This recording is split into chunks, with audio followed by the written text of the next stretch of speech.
Afternoon, welcome to good health. గుండె జబ్బులు, cancer, auto immune disorders వంటి అనేక దీర్ఘకాలిక జబ్బులకు పూర్తి వివరణ అందిస్తూ 35 సంవత్సరాల సుదీర్ఘ అనుభవం కలిగిన కార్డియాక్ సర్జన్, ఆయుర్వేద పరిశోధకుడు, data scientist, Python, AI and ML programmer doctor Ravishankar Polishetty గారు ఈ రోజు మనతో ఉన్నారు. వారి ద్వారా ఈ వ్యాధులకు చికిత్సా విధానం ఏ విధంగా ఉంటుందో తెలుసుకుందాం. నమస్కారం డాక్టర్, బాగున్నారా? నమస్తే అండి, గుడ్. చెప్పండి, ఇప్పుడు మాక్సిమం మనం చూసుకుంటూ ఉంటే ischaemic heart diseases, heart attacks ఎక్కువగా మనం చూస్తున్నాం. అసలు అంటే ఏంటి, ఇవి రావడానికి మెయిన్ రీజన్స్ ఏంటి, ఎందుకు ఈ మధ్య కాలంలో ఎక్కువగా మనం చూస్తూ ఉన్నాం? So heart disease definitely problem నూమరో ఊనో అంటారు ఇటాలియన్లో, అంటే number 1 problem in the world అని. మన ఇండియాలో తీసుకుంటే కనుక ఆల్మోస్ట్ ఎవ్రీ 45 సెకండ్స్కి ఒక మనిషి హార్ట్ అటాక్తో చనిపోతున్నారు. అమెరికాలో ఎవ్రీ 22 సెకండ్స్కి చనిపోతున్నారు హార్ట్ అటాక్. సో అందులో ఒక 40 to 50% people sudden cardiac death అనమాట. మొత్తం ఎనాలిసిస్ టెస్ట్లు అన్నీ నార్మల్ ఉంటాయి. For some reason we don't know why they suddenly die of a heart attack. Angiogram normal ఉంటుంది, లిపిడ్ ప్రొఫైల్ నార్మల్ ఉంటుంది, అన్నీ అలా. ఇది పెద్ద ప్రాబ్లం, డెఫినెట్లీ ఇది పెద్ద ఎపిడమిక్ ప్రాబ్లం. సో అది హార్ట్ అటాక్ గురించి ఎపిడెమియాలజీ. అయితే ఎందుకు వస్తుంది అంటే ఆల్రెడీ అందరికీ విని ఉంటారు చాలామంది. ఏంటంటే హార్ట్ ఒక మజిల్ అనమాట. అంటే సైంటిఫిక్గా చూస్తే ఎనాటమికల్గా హార్ట్ ఒక పంప్ లాగా పనిచేస్తుంది. అందులో పంప్ ఒక మజిల్ కంట్రాక్షన్ వల్ల ఆ పంప్ ఫంక్షన్ చేస్తుంది. హార్ట్ పంప్ చేయడం దేనికి? రక్త సరఫరా జరగడానికి. కానీ హార్ట్ పంప్ చేసిన తర్వాత ఎప్పుడైతే రెస్ట్ తీసుకుంటుందో అప్పుడు హార్ట్కి కూడా బ్లడ్ సర్క్యులేషన్ వస్తుంది. ఏ పంప్ వల్ల అయితే అన్నిటికీ రక్త ప్రసారం జరుగుతుందో తనకు కూడా అదే పంపు ద్వారా రక్త ప్రసారం జరుగుతుంది. అది నెంబర్ 1. ఆ రక్త ప్రసారం అంటే హార్ట్ ఆర్టరీస్కి కనుక ఎక్కడైతే ప్లాక్ కానీ బ్లాక్ కానీ ఫామ్ అవుతుందో అప్పుడు హార్ట్ అటాక్ వస్తుంది. హార్ట్ అటాక్ అంటే ఏమవుతుందంటే సడన్గా ఈ రక్త ప్రసారం ఆగిపోతే కనుక, అంటే హార్ట్కి మెయిన్గా లెఫ్ట్ మెయిన్ కొరనరీ అని, రైట్ కొరనరీ ఆర్టరీ అని 2 ఉంటాయి మెయిన్గా. Left main coronary, left anterior, left circumflex 2గా డివైడ్ అయ్యి ఈ లెఫ్ట్ యాంటీరియర్ అని అయితే అన్నానో దాదాపు 60% హార్ట్కి బ్లడ్ సప్లై చేస్తుంది. సో అందుకని ఇది కనుక దీన్ని విడోస్ ఆర్టరీ అంటారు. ఎందుకంటే అది కనుక ప్రాక్సిమల్ అండ్ బ్లాక్ అయితే 60% of the heart will die and heart pump fail అయిపోతుంది. సో డెఫినెట్లీ ఆ హార్ట్ని ఆ ప్రాక్సిమల్ ఎల్ఏడి అనేది ఏదైతే ఉందో అక్కడ కనుక బ్లాక్ ఉంటే ఇమ్మీడియట్గా మనం ఇంటర్వెన్షన్ చేయాల్సి ఉంటుంది. అందుకని అంబులెన్సెస్లో వెళ్తున్న వాళ్ళని డెఫినెట్గా మనం వాడు ఫాల్స్ సిగ్నల్ వేసినా పక్కనకి వెళ్ళడం బెటర్. ఎందుకంటే ఒక హార్ట్ పేషెంట్ ఉన్నాడు అనుకో, వాళ్ళకి ఎగ్జాక్ట్గా 5 to 9 minutes టైం ఉంటుంది. మన ఒక్కొక్క సెకండ్ మాకు చాలా ఇంపార్టెంట్ ఐసీయూలో వాళ్ళని రిట్రీవ్ చేయాలంటే కనుక. సో అందుకని అంబులెన్స్ లేదు సార్ వాళ్ళు ఫేక్గా వేస్తున్నారు, నువ్వు పక్కన జరిగి మహా అయితే ఏం చేస్తారండి మన వాళ్ళు అంటే 90% పాపులేషన్ పక్కన రాని ఛాయ్ తాగడానికి మాత్రమే వాళ్ళ తొందర ఉంటుంది. అంటే అందరినీ అలా డిస్క్రిమినేట్ చేయట్లేదు కానీ బట్ అంబులెన్స్ ఒక life is more important. So ఇది పెద్ద ఎపిడమిక్. సో ఇది ఎందుకు ఫామ్ అవుతుంది? మీరు అడిగిన హార్ట్ అటాక్ ఎందుకు అవుతుంది? ఆ ప్లాక్ అంటే ఒకటి మనకి రక్త ప్రసారం ఆగిపోవడానికి ఒక బ్లాక్ తయారవుతుంది అనమాట. హార్ట్ ఆర్టరీ లోపల మెల్లగా బ్యాడ్ కొలెస్ట్రాల్, గుడ్ కొలెస్ట్రాల్ అని ఉంటాం. ఆ బ్యాడ్ కొలెస్ట్రాల్ స్లోగా అందులో పేరుకొని, అంటే ఫర్ వేరియస్ రీజన్స్, ఏజింగ్ వలన కానీ, దెబ్బ తగలండి, చిన్న ఇంజురీ, ఎండోథీలియల్ ఇంజురీ అంటాం, లేకపోతే ఆక్సిడేటివ్ స్ట్రెస్ అని, వాటి వల్ల ఇంజురీ అయినప్పుడు బ్యాడ్ కొలెస్ట్రాల్ కింద ఆర్టరీలో పేరుకొని మెల్లమెల్లగా దాని సైజ్ ఇంక్రీజ్ అవుతూ వస్తుంది అనమాట. ఎప్పుడైతే 80% దాటిందనుకోండి అప్పుడు ఎనీ టైం అక్కడ చిన్న క్లాట్ ఫామ్ అయినా అది మొత్తం బ్లాక్ అయిపోయి ఆ రక్త ప్రసారం ఆగిపోయే ప్రమాదం ఉంటుంది. అప్పుడు హార్ట్ అటాక్ అవుతుంది అన్నమాట. సో దీనికి చాలా కారణాలు, అంటే బ్యాడ్ కొలెస్ట్రాల్ ఒకటి, గుడ్ కొలెస్ట్రాల్ ఎక్కువ ఉండాలని, అలానే దీనికి ఎందుకు ఏమేమి కారణాలు అంటే మెయిన్గా బ్యాడ్ కొలెస్ట్రాల్ పెరగడానికి ఒబేసిటీ. అంటే మన ఇప్పుడు ఏమైంది, అందరూ వాట్సాప్లలో ఇప్పుడు చాట్ జీపీటీలో అసలు పని తక్కువైపోయి ఇంకా రోబోలు కూడా వస్తున్నాయి. రోబోలు వచ్చాయంటే ఇంకా అసలు పని చేయాల్సిన పని కూడా ఉండదు మనుషులకి. సో ఇలా ఒబేసిటీ, తక్కువ మూవ్మెంట్ చేయడం, వీటి వల్ల ఇంకా చాలా కారణాలు ఉన్నాయి. బట్ జనరల్లీ ఏంటంటే హార్ట్ ప్లాక్, బ్యాడ్ కొలెస్ట్రాల్ ఎక్కువయ్యి, అంటే అతి ఆహారం కానీ లేకపోతే విరుద్ధమైన ఆహారం, ఇన్కంపాటబుల్ ఫుడ్స్ తినడం, జంక్ ఫుడ్ అని అంటారు.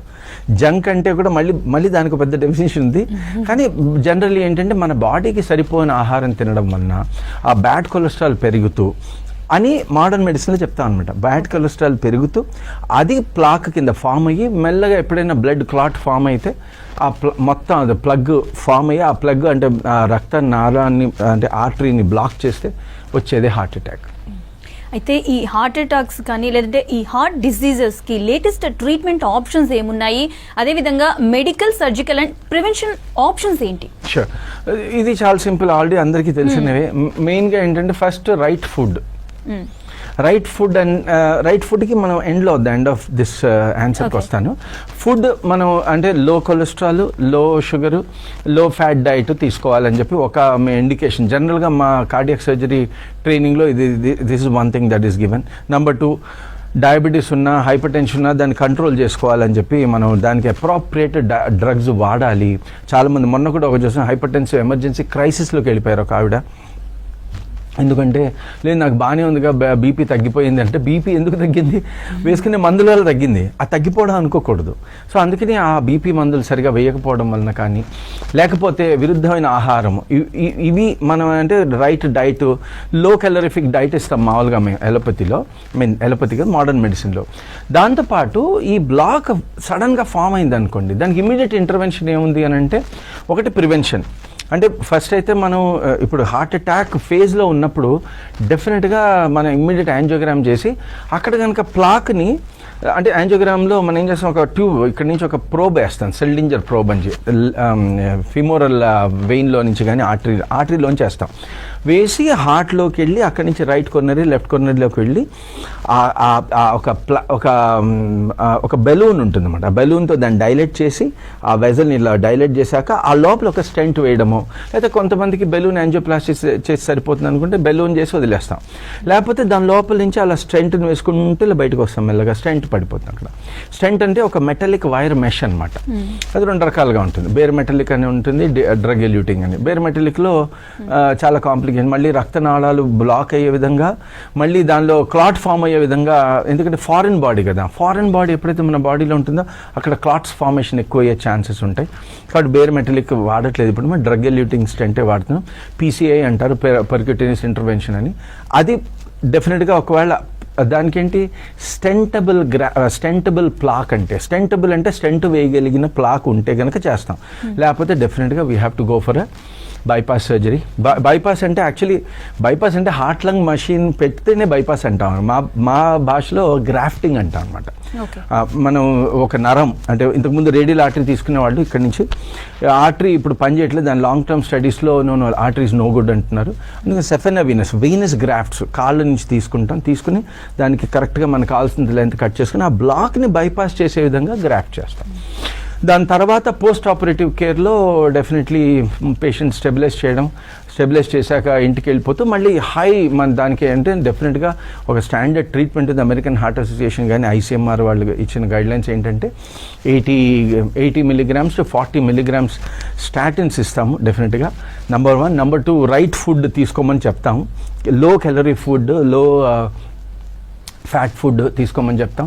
అలా డైటరీ ఇంటర్వెన్షన్స్ ప్లస్ కొంతమంది పేషెంట్స్లో బ్లడ్ థిన్నర్ కూడా పెడతాం. క్లోపిడోగ్రెల్ అని ఒక డ్రగ్ ఉంది, అట్లా మనం పెట్టి మళ్ళీ కంటిన్యూస్ ఫాలోఅప్స్ ఇవన్నీ చేస్తాం. ఈ హార్ట్ సర్జరీ నుంచి రికవర్ అవ్వడానికి అట్లీస్ట్ 2 weeks రికవర్ అవుతారు, అంటే ఇంటికి వెళ్ళిపోతారు. కానీ నార్మల్సీకి రావడానికి కనీసం 4 to 6 months పడుతుంది. These are the options available right now. అయితే డాక్టర్ మీరు ఇప్పుడు ఆప్షన్స్ చెప్పారు, ట్రీట్మెంట్ ఆప్షన్స్ అండ్ రికవరీ అవ్వటము ఇవన్నీ చెప్పారు, ఓకే. కాకపోతే కొంతమందికి ఆ ట్రీట్మెంట్ ఏదైనా కానీ మెడికల్, సర్జికల్ ఆర్ ఇప్పుడు మీరు ఏదైనా చెప్పారో ఆ ఆప్షన్స్ అన్నిటికీ ఎలిజిబుల్ కారు, వాళ్ళకి చేయడానికి వీలు ఉండదు. సో ఇలాంటి పర్సన్స్ క్వాలిటీ లైఫ్ని చూస్ చేసుకోవాలి, క్వాలిటీ లైఫ్ వైపు వెళ్ళాలి అని అంటే ఎలాంటి ఛాన్సెస్ ఉన్నాయి వాళ్ళకి? Absolutely very good question. So ఏంటంటే ఇప్పుడు మనము ఏదైతే ట్రీట్మెంట్ ఆప్షన్స్ చెప్పామో మ్యాక్సిమం 60% ఆఫ్ హార్ట్ డిసీజ్ పేషెంట్స్కే ఈ ట్రీట్మెంట్ ఆప్షన్స్ ఉన్నాయి. మిగిలిన 40% ఆఫ్ పేషెంట్స్లో నాన్ గ్రాఫ్టబుల్, నాన్ స్టెంటబుల్ అని, అంటే బైపాస్ గ్రాఫ్ట్ చేయలేని పరిస్థితులు ఉంటాయి. అది ఎందుకు అనేది మళ్ళీ ఎంత సైంటిఫిక్గా చెప్తే బోర్ కొడుతుంది మన వాళ్ళకి. కాకపోతే ఎప్పుడైతే మీ డాక్టర్ హార్ట్ సర్జన్ లేదమ్మా నీలో మేము స్టెంట్ పెట్టలేకపోయాము ఎందుకంటే చాలా distal block is too distal, number 1. Number 2 అది గ్రాఫ్ట్ కూడా చేయలేము, మీరు మెడికల్ మేనేజ్మెంట్లో ఉండాలి అనేవాళ్ళు 35 to 40 to 50 in different countries percentage ఉంటారు. అంటే అందరికీ ఇది ఉపయోగపడట్లేదని అర్థం. సో ఈ తరుణంలో మనం ఏం చేసామంటే వీళ్ళకి ఎలా చేయాలి. ఇప్పుడు చాలామంది రైట్ ఫుడ్ తీసుకుంటారు, లో క్యాలరీ లో షుగర్ ఫుడ్ తీసుకుంటారు. అయినా కూడా అట్లీస్ట్ ఒక 11% ఆఫ్ పేషెంట్స్ ఎవరైతే రైట్ ఫుడ్ తీసుకున్నారో విదిన్ 5 years మళ్ళీ బ్లాక్ ఫామ్ అవుతుంది. కొంతమందిలో 9% ఆఫ్ పేషెంట్స్లో విదిన్ 9 months మళ్ళీ ఈ హార్ట్ అటాక్ వచ్చే ఛాన్స్ 9 to 12 monthsలోనే. ఇంత పెద్ద ఆపరేషన్ చేస్తే మళ్ళీ వచ్చింది ఏంటర్ ప్రాబ్లం అని అంటే అక్కడ ఎగ్జాక్ట్లీ నేను చేసిన రీసెర్చ్ పనికి వస్తుంది. ఏంటి ఆ రీసెర్చ్ అంటే, ఇప్పుడు మనకి మోడర్న్ మెడిసిన్లో ఒక బ్లాక్ ఫామ్ అయింది, ఓకే, బ్లాక్ ఫామ్ అయింది, ఆ బ్లాక్ని ఎట్లా మనం తీయాలని చూస్తున్నాం. కానీ అసలు బ్లాక్ అంటే ఇప్పుడు అంటే బయోకెమికల్ రియాక్షన్, బాడీ అంతా ఒక ఫ్యాక్టరీ అనమాట, ఫ్యాక్టరీ ఆఫ్ కెమికల్ రియాక్షన్స్. ఆ కెమికల్ రియాక్షన్స్ ఒక పాత్వేస్ ఉంటాయి. ఒక డైరెక్షన్లో ఒక పాత్వే వెళ్ళింది అనుకోండి, ఆ పాత్వే తెలిస్తే రివర్స్ చేయొచ్చు అని చెప్పి మాకు ఆల్రెడీ ఇంటర్మీడియట్లో చెప్తారు, అలానే బయోకెమిస్ట్రీలో కూడా చెప్తారు. Everything can be reversed in the body. Okay, so reversal ఎందుకు కాకూడదు అని చెప్పి మనం ఆలోచించి దాని మీద మన ఏన్షియంట్ సైన్స్ ఆయుర్వేదం నుంచి ఏమన్నా can we take few lessons అని చూస్తే కనుక డెఫినెట్లీ ఎస్. రైట్ ఫుడ్ అనే దానిలోనే మేము చేసిన రీసెర్చ్లో ఏం తెలిసిందంటే అందరికీ ఇప్పుడు ఆనపకాయ అందరికీ మంచిది కాదు. ఫర్ ఎగ్జాంపుల్, ఎందుకంటే ఆనపకాయ తింటున్నాను అప్పటి నుంచి బాగుందని కొంతమంది, ఆనపకాయ తిన్న ఏం లాభం లేదు, ఇన్ఫ్యాక్ట్ నాకు ఇంకో హార్ట్ అటాక్ వచ్చిందని కొంతమంది అంటారు. ఎందుకు విరుద్ధంగా? అలానే డ్రగ్స్ కూడా అందరికీ ఒకేలా పనిచేయవు. ఒక డ్రగ్ ఒక 50 మందిలో పనిచేసి 50 మందిలో సైడ్ ఎఫెక్ట్స్ వస్తాయి. ఎందుకు అనేది మనకి ఇప్పుడు సైంటిఫిక్గా చూసుకుంటే ఫార్మకో జెనోమిక్స్, ఈ జెనోమిక్స్ వేరుగా ఉంటున్నాయి కాబట్టి వాళ్ళ reaction to the drug is also different పీపుల్లో అని చెప్పి ఒక అండర్స్టాండింగ్ ఇప్పుడు వచ్చేసారు సైంటిస్టులు. దాన్ని ఇంకో 4 steps ఫాస్ట్ ఫార్వర్డ్ చేస్తే, అంటే ఒక 15 years ఫాస్ట్ ఫార్వర్డ్ బటన్ నొక్కితే ఏదైతే అందరికీ అర్థమవుతుందో అది మేము ఆల్రెడీ రీసెర్చ్ చేసాం 15 ఏళ్ల క్రితమే. ఆ రీసెర్చ్ ఏంటి అని అంటే మనం ఏం చూసాం అంటే మనకి ఆయుర్వేదంలో వాత, పిత్త, కఫ అని 3 pathways చెప్పారు. ఈ 3 బ్యాలెన్స్లో ఉండాలి అని చెప్పారు. సో మనం ఏం చేసామంటే వాత అనేది యానిమల్ మోడల్ క్రియేట్ చేసి దానివల్ల హార్ట్ అటాక్ ఎలా వస్తుంది, పిత్తం అనే దాన్ని మనం ఇండ్యూస్ చేసి పిత్తం వల్ల హార్ట్ అటాక్స్ ఎలా వస్తున్నాయి, కఫం వల్ల ఎందుకు వస్తున్నాయి అని చెప్పి చూస్తే వాటిని రివర్స్ చేసే మెథడ్లో ఏం కనుక్కున్నాం అంటే వాతం గనక ఎక్కువ అయినప్పుడు వీళ్ళకి సాచురేటెడ్ ఫ్యాట్స్ ఎక్కువ ఇవ్వాలి, అంటే లో ఫ్యాట్ కాదు హై ఫ్యాట్ ఫుడ్ ఇవ్వాలి. మామూలుగా గ్రౌండ్ నట్ ఆయిల్ ఇవన్నీ హెవీ ఫ్యాట్స్ అని మనం వి సే అబ్స్టైన్ ఫ్రమ్ దిస్ అని చెప్తా ఉంటాం పేషెంట్స్కి. నో, వాత మీడియేటెడ్ పీపుల్లో సిజమి, నువ్వుల నూనె కానీ గ్రౌండ్ నట్ మంచిది వాళ్ళకి. అలా మనం అంటే food, right food right food అంటే ఏ దోషం అయితే పెరిగిందో దాన్ని బ్యాలెన్స్ చేసే విధంగా ఆహారము, విహారము, లైఫ్ స్టైల్ ప్లస్ డ్రగ్స్ ఇవ్వడమే మనం అర్థం చేసుకోవాలి. ఇది ఒక సైంటిఫిక్ పాత్రలో జస్ట్ ఏదో ఒక బుక్లో రాసింది మేము అది నమ్మామని అంటే అలా సైంటిస్టులు ఒప్పుకోరు. సో దానికి మోడల్ ఏంటంటే వాత మీడియేటెడ్ హార్ట్ డిసీజ్ ఎలా ఉంటుంది, పిత్త మీడియేషన్లో హార్ట్ డిసీజ్ ఎలా ఉంటుంది, కఫ మీడియేషన్లో ఎలా ఉంటుంది అనేది కనుక్కొని వాటి ప్రకారంగా కస్టమైజ్ చేసి చూడడం వలన ఈ 50% ఎవరైతే ఇంకా హార్ట్ అటాక్ మన డిసీజ్ అని మన మందులు గ్రాఫ్ట్స్ చేసినా లేకపోతే మందులు వేసుకున్నా హార్ట్ అటాక్ వస్తుందని అన్నారు. ఇప్పుడు ఫర్ ఎగ్జాంపుల్ ఒక పేషెంట్ ఉన్నారు, పెద్ద చాలా ఫేమస్ ఇంటర్వెన్షనల్ కార్డియాలజిస్ట్ మన హైదరాబాద్లో. ఆయన దగ్గర ఆల్రెడీ 5 grafts పెట్టారనమాట. 5 సార్లు స్టెంట్ చేశారు ఆవిడకి. స్టెంట్ చేసిన కూడా మళ్ళీ అవుతుందని నేను అప్పుడు ఆయన కాల్ చేశాను. అలా కదా మీ పేషెంట్ కదా, అందుకని నేను మీకు చెప్పాలి, ఇప్పుడు నా దగ్గరికి వచ్చారు అంటే డాక్టర్ గారు you go head with her, ఎందుకంటే నాకు క్లూ లేదు, ఆయన ప్రతిసారి స్టెంట్ పెడుతున్నా మళ్ళీ 1 yearలో మళ్ళీ ఆ స్టెంటే బ్లాక్ అవుతుంది, రిపీటెడ్ బ్లాక్ అవుతుంది, ఆ స్టెంట్ పైన దాని ముందో దాని వెనుక బ్లాక్ అవుతుంది, దానికి మా దగ్గర క్లూ లేదు అని అంటే అక్కడ మన వాత, పిత్త, కఫ బేస్డ్ రీసెర్చ్ పనికొచ్చింది. ఎందుకంటే వాతం వలన ఏమవుతుందంటే ఆ టిష్యూస్లో ఒక రకమైన మైక్రో సర్క్యులేటరీ డిస్టర్బెన్సెస్ ఉంటాయి. సో అలాంటి వాళ్ళలో మనము అంటే లోపల డ్రై అయిపోతుంది. డ్రై అయింది అనుకోండి ఏం చేయాలి, ఆయింట్మెంట్ పెట్టాలి. వెట్ అయ్యేలాగా. సో డ్రైనెస్ ఎక్కడైతే ఉంటుందో, వాతం వల్ల వచ్చిన డ్రైనెస్ వల్ల మైక్రోసర్క్యులేటరీ డిస్టర్బెన్సెస్ వచ్చి దానివల్ల కనుక బ్లాక్ ఫామ్ అయితే ఆయిల్తోనే దానికి ఆయింట్మెంట్ లాగా పెట్టి దాన్ని లూజన్ చేయాలి. Simple logic. అలా కఫం అంటే ఇప్పుడు మనకి మోస్ట్ ఆఫ్ ద హార్ట్ డిసీజెస్ని మనం కఫా మీడియేటెడ్ హార్ట్ డిసీజ్ అనుకోవాలి. అంటే మనకి ఎలోపతిలో, మోడర్న్ మెడిసిన్లో తెలిసింది ఏంటంటే కఫతత్వం పెరగడం వలన వచ్చిన హార్ట్ డిసీజ్నే మనం అనలైజ్ చేశాం, కానీ వాతం వల్ల వచ్చింది, పిత్తం వల్ల వచ్చింది అనలైజ్ చేయలేదు. పిత్తం వల్ల ఏమవుతుందంటే మెయిన్ యానిమల్ మోడల్స్లో అంటే పిత్తం పెంచే విధంగా ఆహారాన్ని ఇచ్చి ఆ యానిమల్ మోడల్స్లో ఏం జరుగుతుందని చూస్తే ఆ హార్ట్స్ బాగా గట్టి కొట్టుకుంటాయి. అంటే దాన్ని ఐనోట్రోపిక్ ఎఫెక్ట్ అంటాం ఎలోపతి, మన modern science language. Ionotropic effect పెరగడం వలన గషింగ్ ఆఫ్ బ్లడ్ వెళ్తుంది. గషింగ్ అంటే చాలా స్పీడ్గా హై ప్రెషర్తో వెళ్ళడం వలన ఆ బ్లడ్ వెజల్స్ ఆ ఎండోథీలియంని అంటే ఇన్నర్ వాల్ని దెబ్బ తగిలి ఆ ఎండోథీలియల్ ఇంజరీ వల్ల క్లాట్ ఫామ్ అవుతుంది. ఆ క్లాట్ కనుక ఎక్కడైనా ఆర్టరీలో ఇరుక్కుపోయి బ్లాక్ అయింది అనుకోండి, అది పిత్త మీడియేటెడ్ హార్ట్ డిసీజ్. సో ఇట్లా వాతం వలన, పిత్తం వలన, కఫం వలన ఈ మూడు గనక తెలుసుకుంటే ఏ రకమైన హార్ట్ డిసీజ్ వచ్చింది, దానికి ఎలా మనం రివర్సల్ చేయాలి అని చెప్పి మేము దీని మీద కూడా యానిమల్ ఎక్స్పెరిమెంట్స్ చేసి రివర్స్ చేయగలిగాం. సో ఇది డెఫినెట్గా అంటే చాలా అడ్వాన్స్డ్ సైన్స్. దీనికి ఇంకా మోడర్న్ సైన్స్ వస్తోంది. ఇంకా మనం ఐ థింక్ ఈ యాజ్ ఈజ్గా ఆయుర్వేదం తీసుకోలేదు, మన ఆయుర్వేదాన్ని మోడర్న్ సైన్స్లో ట్రాన్స్లేట్ చేసి మన ఫుడ్స్ని కానీ లేకపోతే లైఫ్ స్టైల్ మోడిఫికేషన్స్లో కానీ ఆ వాత పిత్త కఫ ఫింగర్ ప్రింట్ ఎలా ఉందో తెలుసుకుని దాన్ని బట్టి మనం డయట్ కానీ ఎక్సర్సైజెస్ కానీ డ్రగ్స్ కానీ ఇవ్వడం వలన చాలామందికి రివర్సల్ మనం చూపించగలిగాం. అయితే డాక్టర్ మీరు ప్రిజం దీన్ని డెవలప్ చేశారు అండ్ రీసెర్చ్ చేశారు దీని మీద చాలా, ఇంతకు ముందు మీరు అన్నారు కూడాను. అయితే ఇది ఈ హార్ట్ డిసీజ్ పర్టికులర్ ఈ హార్ట్ డిసీజెస్ విషయానికి వస్తే ఎలా హెల్ప్ అవుతుంది అండ్ ఎలా ప్రివెంట్ చేస్తుంది ఇది? అబ్సల్యూట్లీ. ప్రిజం అంటే polyscientific regenerative integrative systems medicine. Actually దీన్ని ఇంతకుముందు పాలీసైంటిఫిక్ ఆయుర్వేద అనేవాళ్ళము. కాకపోతే ఆయుర్వేద అనగానే ఒక బ్యాగేజ్ వస్తుంది. ఆయుర్వేద అనగానే అది అంటే చాలా మంది దానికి నెగిటివ్ చెడ్డ పేరు తీసుకురావడంతో ఆ పేరు నుంచి కొంచెం దూరం వెళ్ళిపోతున్నాం మేము. పాలీసైంటిఫిక్ రీజనరేటివ్ ఇంటిగ్రేటివ్ సిస్టమ్స్ మెడిసిన్ అంటే ఏంటంటే ఇప్పుడు మన సిస్టమ్స్ మెడిసిన్ అంటే ఏంటంటే ఇప్పుడు మనకి హార్ట్ ప్రాబ్లం ఉంది, హార్ట్లో గ్రాఫ్ట్ పెట్టాము లేదా స్టెంట్ పెట్టాము, ఫిక్స్ చేసాం, వదిలేసాం.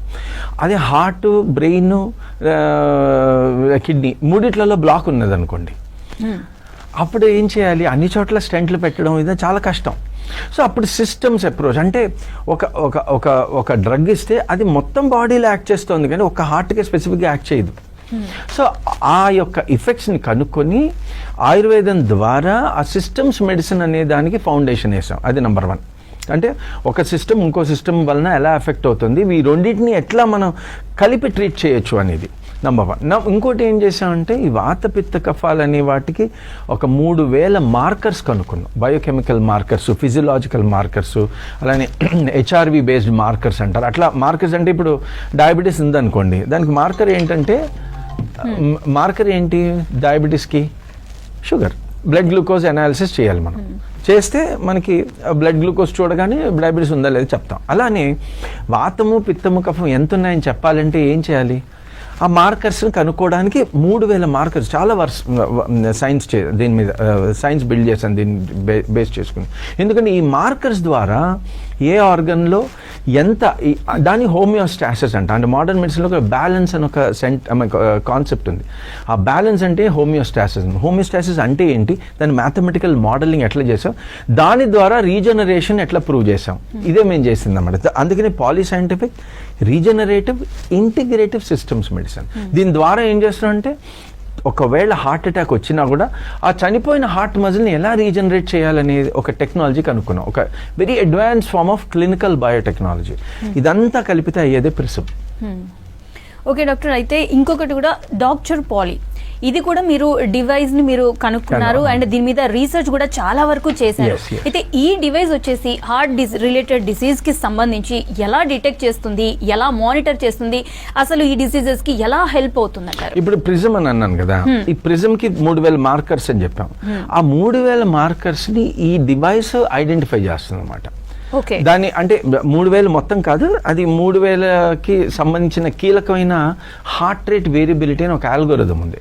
దాని నుంచి డీకోడ్ చేసి బాడీలో ఏ ఆర్గన్స్లో అంటే మనం అంతకుముందు వాతపిత్త కఫాలకి మ్యాపింగ్ చేసాం యానిమల్ మోడల్స్ ఎక్స్పెరిమెంట్స్ ద్వారా. మ్యాపింగ్ చేసిన దాన్ని ఈ డివైస్లో కోడ్ చేసి బాడీలో ఏ అవయవంలో వాతపిత్త కఫాలు ఏ ప్రమాణంలో ఏ ప్రపోర్షన్లో ఉన్నాయో చెప్పిన తర్వాత హోమియోస్టాసిస్ అంటే బ్యాలెన్స్కి ఎంత దూరంలో ఉన్నాయో చెప్పి దాన్ని బట్టి ఈ డివైస్ ఏం చేస్తుంది, మీ బాడీలో ఉన్న ఒక మెటబాలిక్ ఫింగర్ ప్రింట్ ఇచ్చేస్తుంది.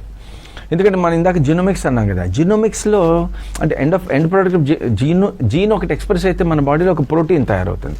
ఆ ప్రోటీన్ ఒక బయోకెమికల్ పాత్వేని ట్రిగ్గర్ చేస్తుంది. కానీ 92% జీన్ ఎక్స్ప్రెస్ అయినంత మాత్రం ప్రోటీన్ సెన్సెస్ అవ్వట్లేదు. కానీ ప్రోటీన్ ఉంటే తప్ప ప్రోటీన్ ఉంటే డెఫినెట్గా దాని కరస్పాండింగ్ జీన్ ఎక్స్ప్రెస్ అయ్యి ఉంటుంది. సో ఈ కన్ఫ్యూజన్స్ ఉన్నాయి కాబట్టి అంటే జినోమిక్స్ వలన కానీ ప్రోటియోమిక్స్ వలన కానీ అంత లాభం ఉండదని మాకు అర్థమయ్యి మెటబోలోమిక్స్ అనే దాని మీద చాలా రీసెర్చ్ చేసాం.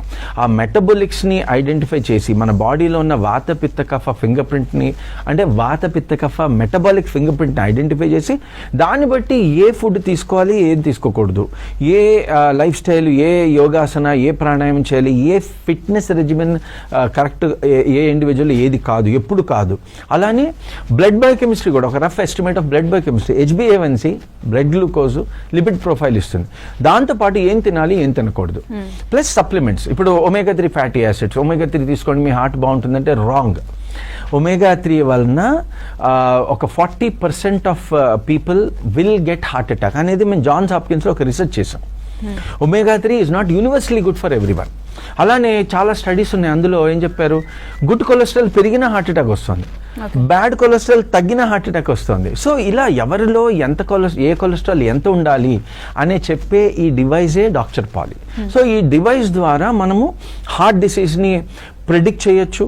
చాలా మంది మనం చెప్తూ ఉంటాం, ఇది బాబు మీకు చాలా దగ్గర మీకు ఒక రీసెంట్గా జరిగిన జస్ట్ అబౌట్ డిసెంబర్లో ఒక 32-year-old యంగ్ ల్యాడ్కి అతను వాళ్ళ ఫాదర్తో సరదాగా వచ్చారు. ఆయన డివైస్ చూపించాము, ఆయన పొటెన్షియల్ ఇన్వెస్టర్ అనమాట. ఆయన చూపించి నీకు హార్ట్ అటాక్ వచ్చేలాగా ఉంది, పిత్తం బాగా ఎక్కువ ఉంది, 62% పిత్తం ఉంది, you should be very careful అంటే, అదేంటి సార్ నాకు I'm a very good athlete, నేను ట్రైన్ చేస్తానంటే ఎక్సెసివ్ చేయొద్దు, మీకు కొన్ని ఆ ట్రైనింగ్ ఏం చేస్తున్నారో చెప్తే, అది ఫిజికల్ ట్రైనింగ్ ఏం చేస్తున్నా చెప్తే ఏది చేయకూడదు చెప్తాను, ఎందుకంటే this is very dangerous for your heart అన్నాం. కానీ ఈవెన్చువల్లీ అతను వినలేదు.